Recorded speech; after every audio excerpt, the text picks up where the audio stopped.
ಈ ಕೈ ಕರ್ನಾಟಕದ ಆಸ್ತಿ. ಈ 5 ಬೆರಳಲ್ಲಿರೋದು 5 ಕೋಟಿ ಕನ್ನಡಿಗರ ಶಕ್ತಿ.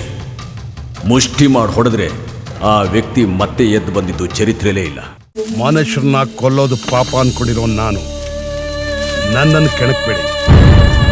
ತಲತಲಾಂತರದಿಂದ ಈ ನಾಡಿಗೋಸ್ಕರ, ಈ ಮಣ್ಣಿಗೋಸ್ಕರ ಪ್ರಾಣ ಕೊಟ್ಟಿರೋ ಪರಂಪರೆ ನಮ್ದು. ಈ ಮಣ್ಣಿಗೆ, ಈ ಮಣ್ಣಲ್ಲಿರೋ ನನ್ನ ಜನಕ್ಕೆ ಯಾರೇ ಅನ್ಯಾಯ ಮಾಡಿದ್ರು ಈ ವರದೇಗೌಡ ಬೆಂಕಿ ಆಗ್ಬಿಡ್ತಾನೆ. ನಾನು ಮೌನನ ಏಡಿತನ ಅಂತ ತಿಳ್ಕೊಬೇಡ. ಕೈ ಎತ್ತಕ್ ಬರಲ್ಲ ಅಂತಲ್ಲ, ಕೈ ಮಾಡೋಕ್ ನನಗೆ ಇಷ್ಟ ಇಲ್ಲ. ವೈರತ್ವ ಮುಗಿಬೇಕು ಅಂದ್ರೆ ಒಂದು ಕಡೆ ಸುಮ್ಮನಾದ್ರೆ ಎದುರು ನಿಂತವ್ರು ಒಳ್ಳೆಯವ್ರಾಗ್ತಾರೆ ಅನ್ನೋ ನಂಬಿಕೆ.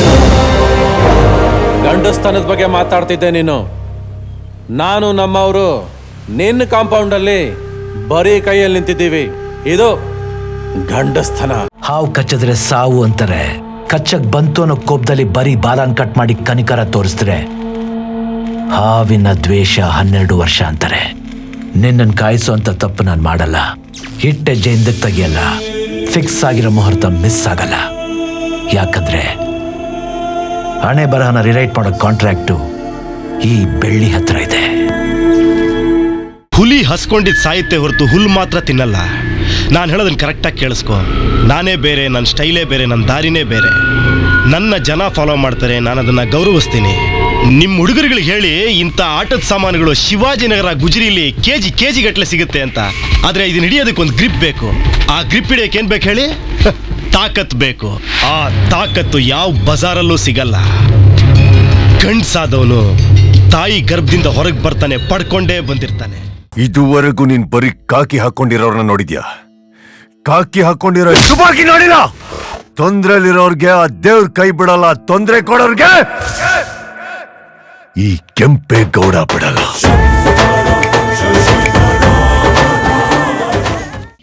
ಇಲ್ಲಿ ಯಾರ್ಯಾರಿಗೂ ಬಾಸ್ ಅಲ್ಲ, ಯಾರ್ಯಾರಿಗೂ ಗುಲಾಮ ಅಲ್ಲ. ಈ ಬಾಸು ಗುಲಾಮ ಕಲ್ಚರ್ನ 1947 ಕಿತ್ತು ಬಿಸಾಕ್ಬಿಟ್ಟಿದ್ದಾರೆ ಗಾಂಧೀಜಿ. ಎಲ್ಲರಿಗಿಂತ ದೊಡ್ಡ ಬಾಸ್ ಪಬ್ಲಿಕ್. ಅವ್ರಿಗೆ ಪವರ್ ಕೊಡೋದು ಗೊತ್ತು, ಕಿತ್ತಾಕೋದು ಗೊತ್ತು. ನಾನಿಲ್ಲಿ ಕೆಲಸ ಮಾಡಕ್ ಬಂದಿರೋದು ಪಬ್ಲಿಕ್ಗೆ. ನನ್ನ ಪವರ್ನ ಯಾವ ಪವರು ಕಿತ್ಕೊಳಕ್ಕಾಗಲ್ಲ. ಕೆಲವರಿಗೆ ಪಾಪದ ಕೊಡ ತುಂಬಿದಾಗ ಮೇಲೆ ಚಿತ್ರಗುಪ್ತನ ಬುಕ್ಕಲ್ಲಿ ರಿಸರ್ವೇಶನ್ ಆಗದೆ ಇದ್ರು ತತ್ಕಾಲ ಟಿಕೆಟ್ ಸಿಕ್ಬಿಡುತ್ತೆ.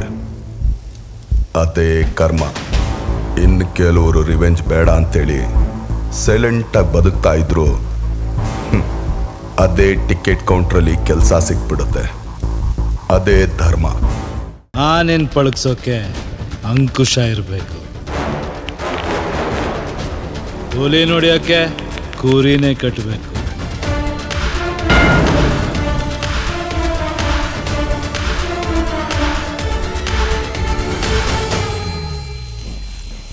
ದುನಿಯಾ ನಮ್ದಾಗ್ಬೇಕಂದ್ರೆ ದೌಲತ್ತು, ದಮ್ಮು ಇವೆರಡೂ ಇರಬೇಕು.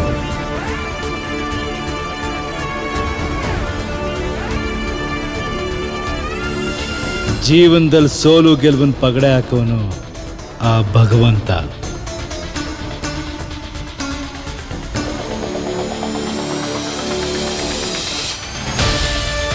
ಸಾವು ಬೆನ್ನಿಂದ ಇರುತ್ತೆ, ಕನಸು ಕಣ್ಮುಂದೆ ಇರುತ್ತೆ. ಸೋತವನ್ ಸ್ಮಶಾನಕ್ಕೆ ಹೋಗ್ತಾನೆ, ಗೆದ್ದವನು ಇತಿಹಾಸ ಸೃಷ್ಟಿಸ್ತಾನೆ.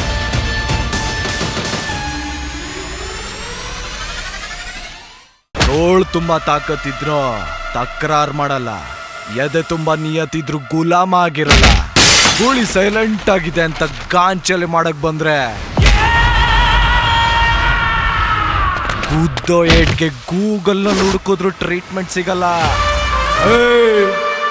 I am notorious. ಈ ಪಾಪದ ಪ್ರಪಂಚದಲ್ಲಿ ನಮ್ಮ ಪ್ರಯಾಣ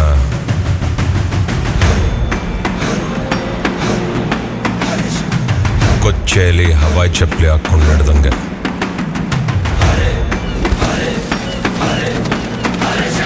ನಾವು ಸರಿಯಾಗಿ ನಡೆದ್ರು ಅದು ನಮ್ಮ ಮೇಲೆ ಹಾರದೇ ಇರಲ್ಲ. ಪಂದ್ಯ ಗೆಲ್ಲಬೇಕು ಅನ್ನೋನು ಪಾಯಿಂಟ್ಗೋಸ್ಕರ ಹೊಡಿತಾನೆ.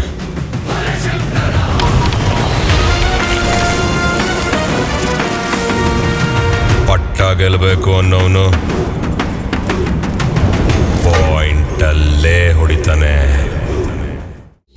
ರಾಜ ಆಗ್ಬೇಕು ಅಂತ ಆಸೆ ಇದ್ರೆ ರಾಜ್ಯನಿಗೆಲ್ಲ ತಾಕತ್ತಿರ್ಬೇಕು. ಯುದ್ಧ ಮಾಡೋಕೆ ಅಂತ ನಿಂತ ಮೇಲೆ ಸೈನಿಕರ ಲೆಕ್ಕ ಹಾಕ್ಬಾರ್ದು. ನೋಡು ಜಗ್ಗು, ಬೆಟ್ಟನ 10 ರಿಸ್ಕ್ ತಗೋಬೋದು, ಆದರೆ ಎತ್ತೋ ರಿಸ್ಕ್ ತಗೊಳಕ್ಕಾಗಲ್ಲ. ಹೌದು, ಇದು ಒಳ್ಳೇದಲ್ಲ. ಒಳ್ಳೇದು ಕೆಟ್ಟದ್ರ ನಡುವೆ ಜಿಂದಗಿಲಿ ಹೇಗೆ ದಿಲ್ದಾರಾಗಿ ಬದುಕಬೇಕು ಅನ್ನೋದೇ ಪಾಯಿಂಟ್.